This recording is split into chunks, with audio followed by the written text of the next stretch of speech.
So hello guys, BTM classes Kathumar में math 47 के साथ मैं सोनू चौधरी फिर से आपके लिए लाया हूँ कॉम्प्लेक्स नंबर। क्या बेटा हो? Complex number. सबसे पहली बात यह आती है कि कॉम्प्लेक्स नंबर होता क्या है, कहाँ से आया, क्या ज़रूरत पड़ी इस कॉम्प्लेक्स नंबर की।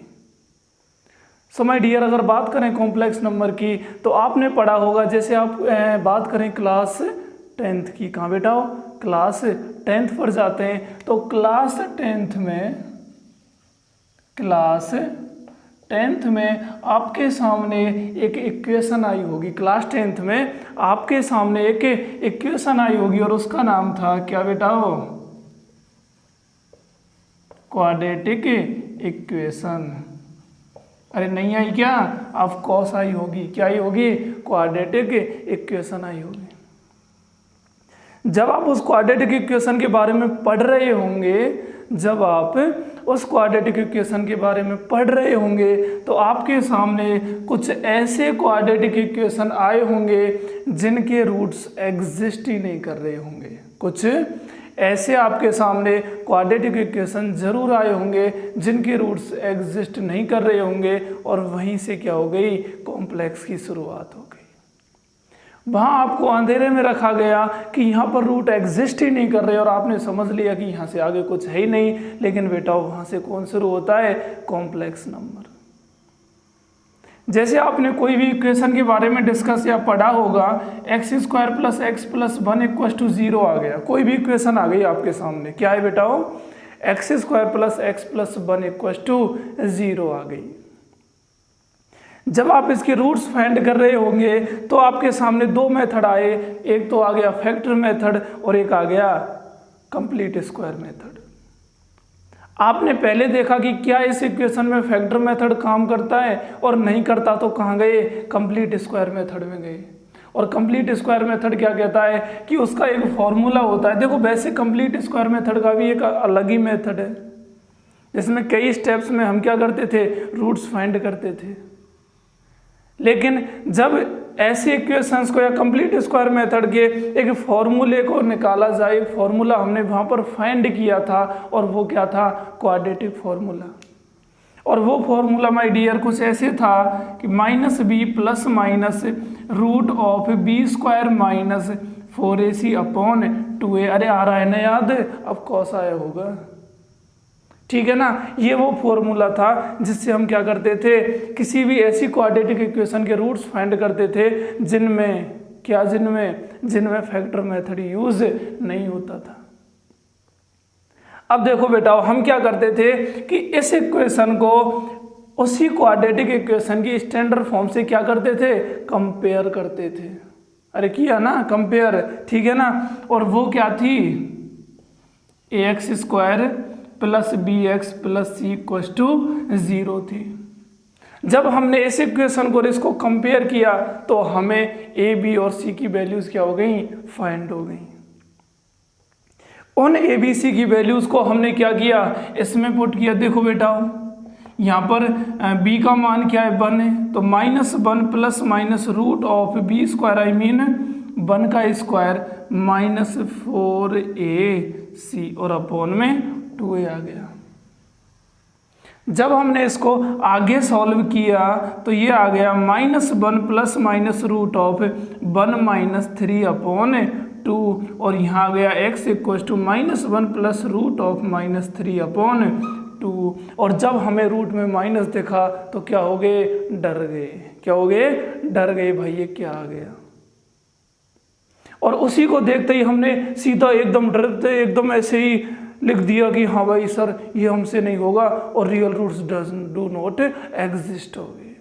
यहाँ पर real root do not exist, यहाँ एग्जिस्ट ही नहीं कर रही है, तो कुछ और ही आ गया।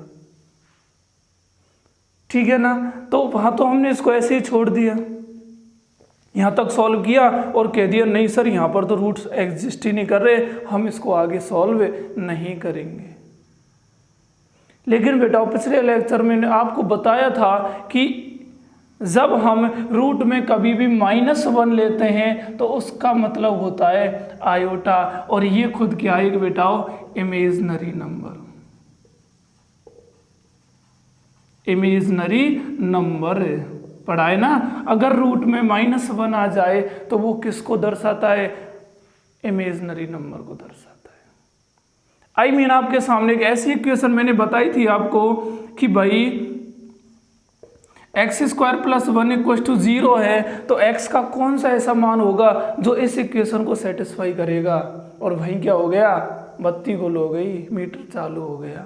ठीक है ना, क्यों? क्योंकि x का कोई मान हमें ऐसा मिल ही नहीं रहा, x का मान हमें कोई ऐसा मिल ही नहीं रहा जिसको यहाँ पर पुट करने पर क्या आ जाए, LHS = क्या आ जाए, RHS की आ जाए। क्या बेटाओ, LHS = आ जाए RHS के। क्योंकि जहाँ तक हमने पढ़ा है हमें पता ही नहीं किसी संख्या का होल स्क्वायर माइनस में भी आ सकता है।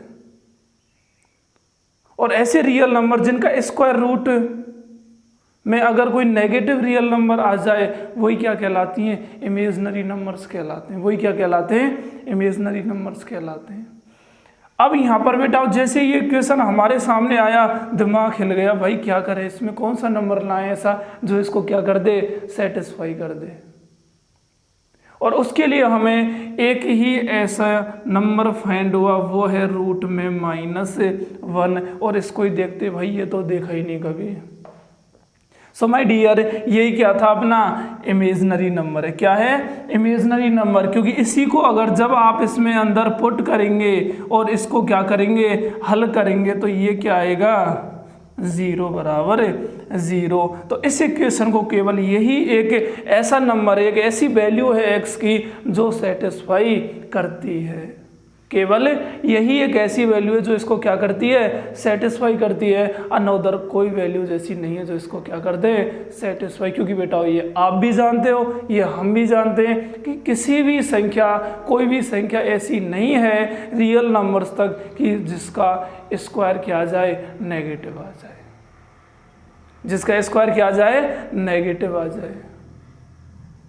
ओके माय डियर, तो जब हमने ये पढ़ रहे थे हम, तो एक रूट में -3 आ गया और रूट में -3 आते ही हमारा दिमाग घूम गया और हमने कह दिया कि real roots does not exist, यहाँ एग्जिस्ट कर ही नहीं रहे और हमें इससे कोई लेना देना नहीं है।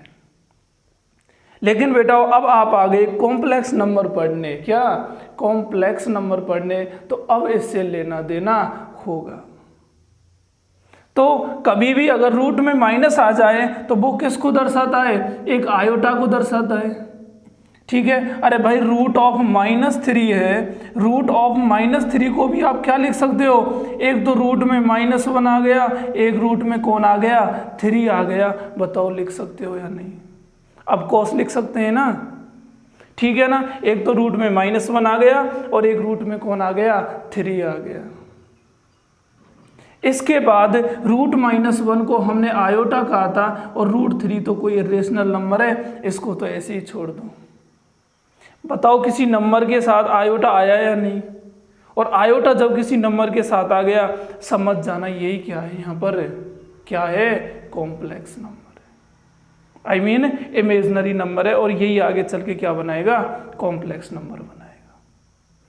सो माय डियर, यहाँ पर देखो इसी को हम क्या लिख सकते हैं, आयोटा √3 और अपॉन में 2 आ गया। अगर इसको आप अलग अलग लिखना चाहें तो -1/2 ± आयोटा √3/2। और इस प्रकार की नंबर आपको कहीं भी दिख जाएं वही क्या कहलाते हैं, कॉम्प्लेक्स नंबर कहलाते हैं। आई मीन ऐसे नंबर जो किस रूप में हो, a + आयोटा b की फॉर्म में हो, उन्हीं को हम क्या कहते हैं, कॉम्प्लेक्स नंबर कहते हैं।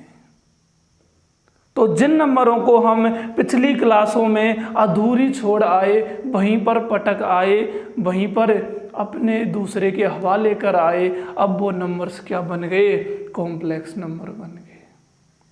उन्होंने खुद में ही अपनी ये क्या बना ली, पहचान बना ली। ठीक है माय डियर, तो ये क्या है, कॉम्प्लेक्स नंबर है। आई मीन ऐसे नंबर जिनको आप a + आयोटा b के रूप में डिनोट कर सकते हो, निर्दिष्ट कर सकते हो, उन्हीं को हम क्या कहते हैं, कॉम्प्लेक्स नंबर कहते हैं। सो माय डियर, अगर इसकी डेफिनेशन की बात करें, कॉम्प्लेक्स नंबर आप समझ तो गए कि कॉम्प्लेक्स नंबर होते क्या हैं। ऐसे नंबर जिनको हम a प्लस आयोटा बी की फॉर्म में लिख सकते हो, उन्हीं को हम क्या कहते हैं, कॉम्प्लेक्स नंबर कहते हैं। देखो बेटा, अगर इसी कॉम्प्लेक्स नंबर की डेफिनेशन की बात की जाए कि इसकी डेफिनेशन होती क्या है, तो अभी जैसा कि मैंने आपको बताया था कि किसी भी कॉम्प्लेक्स नंबर में हम जब भी कॉम्प्लेक्स नंबर के बारे में डिस्कस करेंगे तो केवल एक ही बात याद रहनी चाहिए कि ये नंबर हमेशा a प्लस आयोटा बी की फॉर्म के ही नंबर होते हैं। ये नंबर हमेशा a प्लस आयोटा बी की फॉर्म के ही नंबर होते हैं, जहाँ पर a और b दोनों क्या होते हैं, रियल नंबर्स होते हैं। जैसे कि हम अभी देख रहे थे कि जैसे कोई भी जैसे क्वाड्रेटिक इक्वेशन था, अब पहले तो हमने क्या किया था, उस क्वाड्रेटिक इक्वेशन को एक रियल रूट के एग्जिस्ट नहीं करने पर छोड़ दिया, बिल्कुल भी ठीक है भाई, कोई बात नहीं।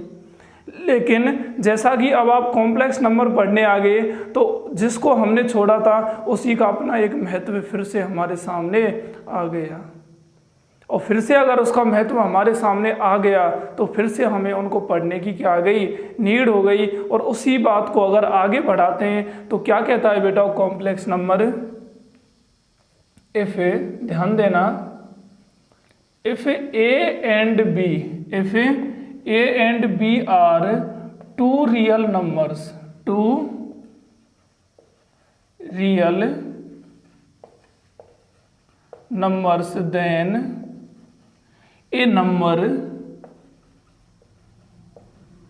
then a number of the form a plus iota b is called complex number।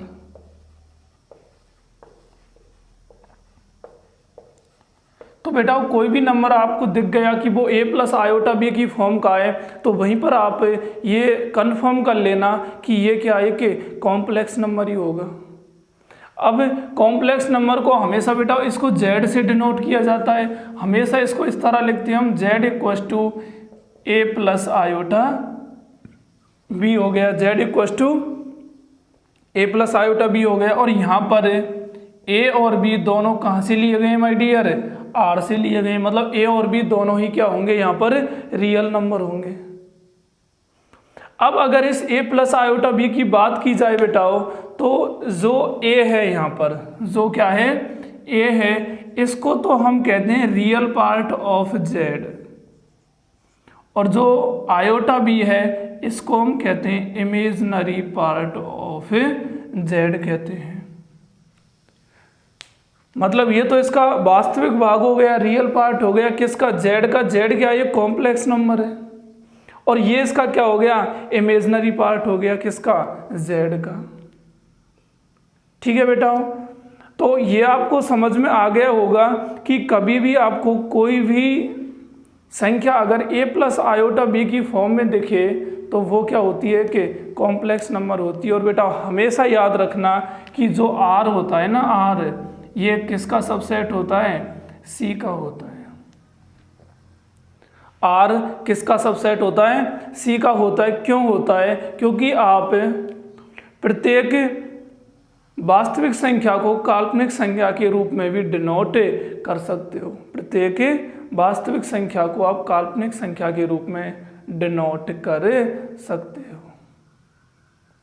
ठीक है ना, जितने भी रियल नंबर्स हैं ना उनको आप कॉम्प्लेक्स नंबर के रूप में दर्शा सकते हो। जैसे अब कैसे भाई, ये देखो कोई रियल नंबर 1 आ गया, 1 क्या एक रियल नंबर ही है, अब 1 तो यहाँ केवल 1 ही है, तो इसको भी आप 1 प्लस 0 आयोटा की फॉर्म में लिख सकते हो। और अगर आयोटा शामिल हो गया तो तुरंत हमें पता लग गया कि ये क्या होगा, एक कॉम्प्लेक्स नंबर होगा। क्या होगा माय डियर, एक कॉम्प्लेक्स नंबर होगा। ओके, तो प्रत्येक रियल नंबर भी क्या होता है, कि कॉम्प्लेक्स नंबर होता है। अगर इसी में देखो, अब इनके जो एग्जाम्पल की बात करें तो आप कॉम्प्लेक्स नंबर क्या लिख सकते हो, जैसे ये आ गया 1 + 2 आयोटा, ये एक कॉम्प्लेक्स नंबर है।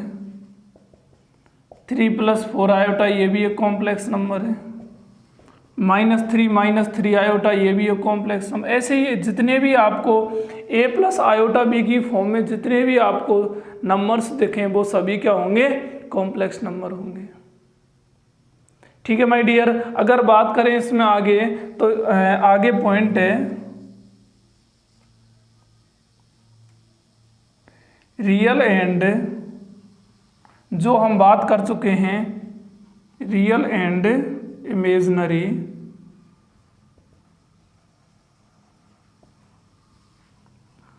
Parts of complex number, of A complex number.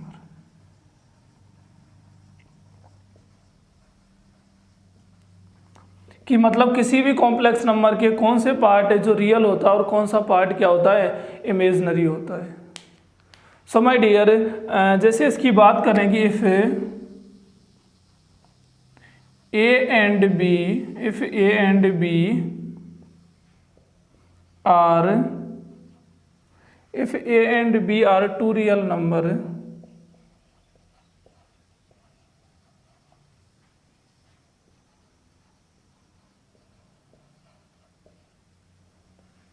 and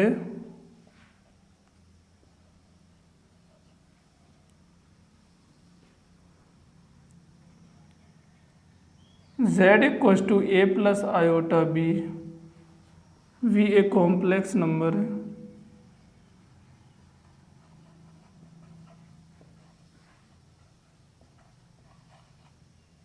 then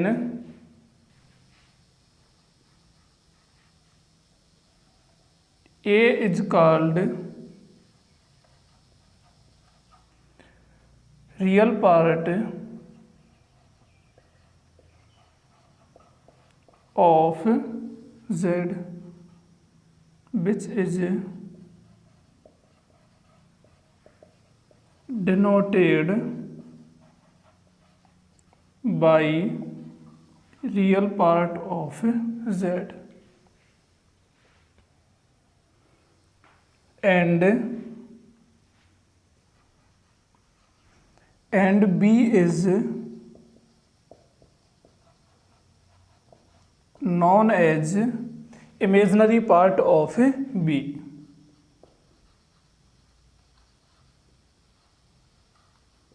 Imaginary part of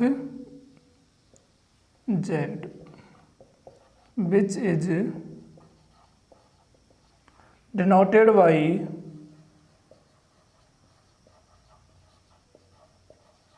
imaginary of z।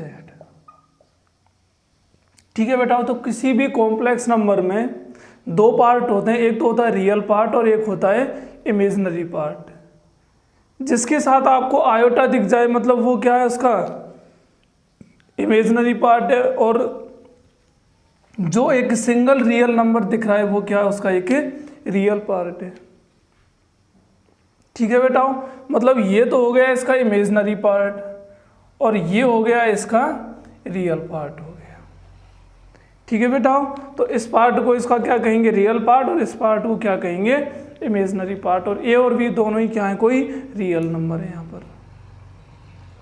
अब जो कॉम्प्लेक्स नंबर में आगे बात करें हमें, तो सबसे बड़ी बात आती है कि प्योरली रियल और प्योरली इमेजिनरी। प्योरली रियल और प्योरली इमेजिनरी कॉम्प्लेक्स नंबर कौन कौन से होते हैं, किन कॉम्प्लेक्स नंबर को हम प्योरली रियल कहते हैं और किन को हम प्योरली इमेजिनरी कहते हैं। सो माय डियर, ध्यान देना कि जिस कॉम्प्लेक्स नंबर में अगर हमें उस कॉम्प्लेक्स नंबर के इमेजिनरी पार्ट को ज़ीरो बना दें, उस कॉम्प्लेक्स नंबर के इमेजिनरी पार्ट को अगर हम जीरो बना दें तो उसी को हम कहते हैं उसका क्या, रियल या प्योरली रियल कॉम्प्लेक्स नंबर। और अगर इसके अलावा अगर किसी कॉम्प्लेक्स नंबर के हम इमेजिनरी पार्ट को ज़ीरो बना दें किसी कॉम्प्लेक्स नंबर के इमेजनरी पार्ट को जीरो बना दें, I mean b equal to zero हो जाए, तो उसी को हम क्या कहते हैं, प्योरली रियल कॉम्प्लेक्स नंबर। ठीक है बेटा, प्योरली का मतलब ये होता है कि अगर यहाँ पर रियल पार्ट ही आ रहा है तो वो रियल कॉम्प्लेक्स नंबर है, और इमेजनरी पार्ट आ रहा है तो वो इमेजनरी कॉम्प्लेक्स नंबर है। तो लिखो ए कॉम्प्लेक्स नंबर, नेक्स्ट लिखना my dear,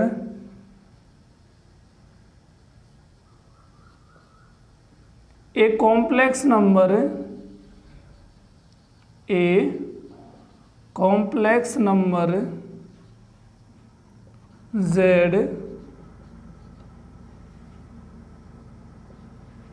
is called purely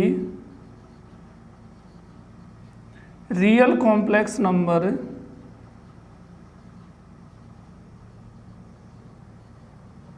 real complex number if its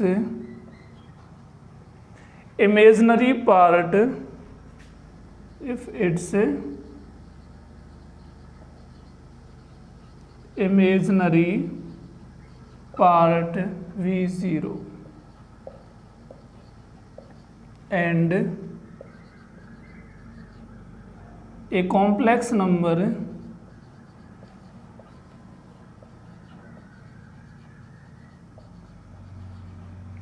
is called, a complex number is called purely imaginary, is called purely imaginary complex number, imaginary complex number if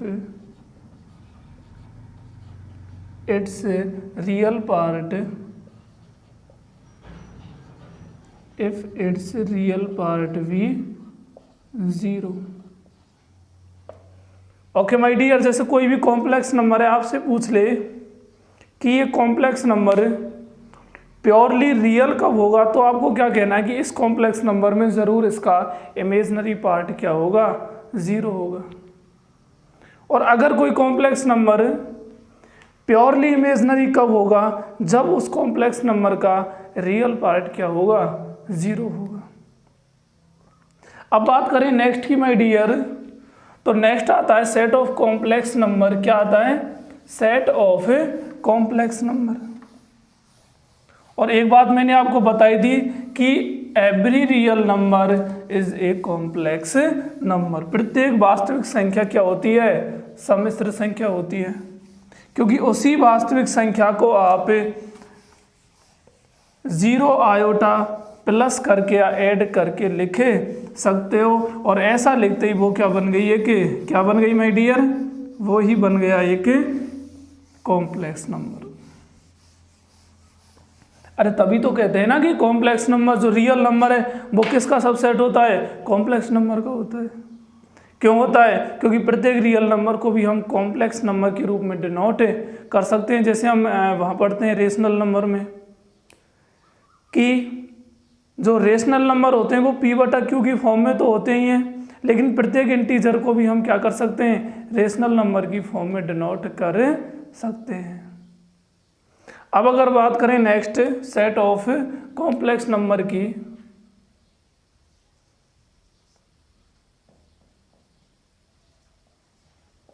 set of complex number,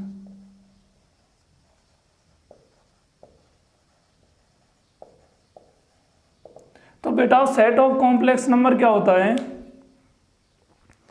कि मतलब जैसे जितने भी complex number है ना, उनका एक आप सेट या समुच्चय बना दें, उसी को हम कहते हैं सेट ऑफ कॉम्प्लेक्स नंबर कहते हैं। जैसे कैसे लिख सकते हैं इसको हम, ए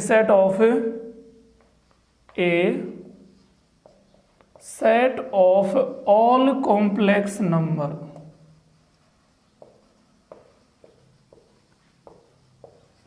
is called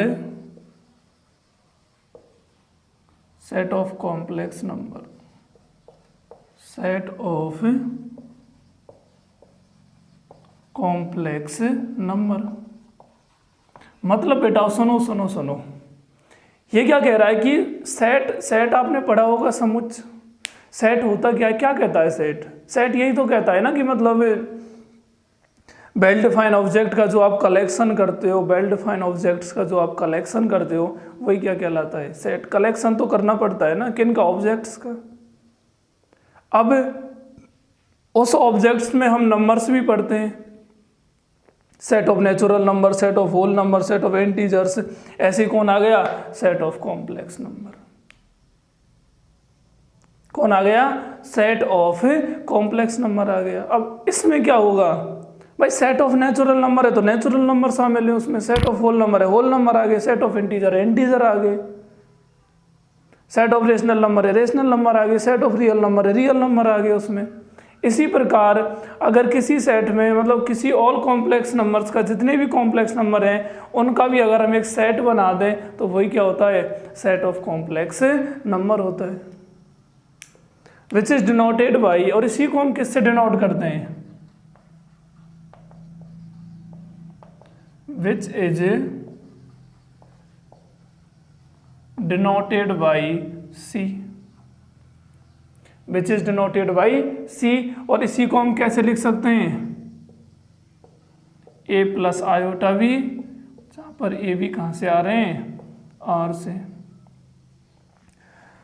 so my dear, जो सी होता है ना वो क्या होता है, सेट ऑफ कॉम्प्लेक्स नंबर होता है, सम्मिश्र संख्याओं का क्या कहलाता है, समुच्चय कहलाता है। इसी सी को हम क्या कहते हैं, सेट ऑफ कॉम्प्लेक्स नंबर सम्मिश्र संख्याओं का क्या कहलाता है, समुच्चय कहलाता है। अब जो नेक्स्ट टॉपिक नेक्स्ट पॉइंट जो हमारा कॉम्प्लेक्स नंबर में आता है वो क्या आता है कि कॉम्प्लेक्स नंबर में हम इनकी इक्वलिटी को कैसे निर्दिष्ट करते हैं। कॉम्प्लेक्स नंबर में इन कॉम्प्लेक्स नंबर्स की इक्वलिटी को हम किस प्रकार शो या दर्शा सकते हैं, इक्वलिटी ऑफ कॉम्प्लेक्स नंबर।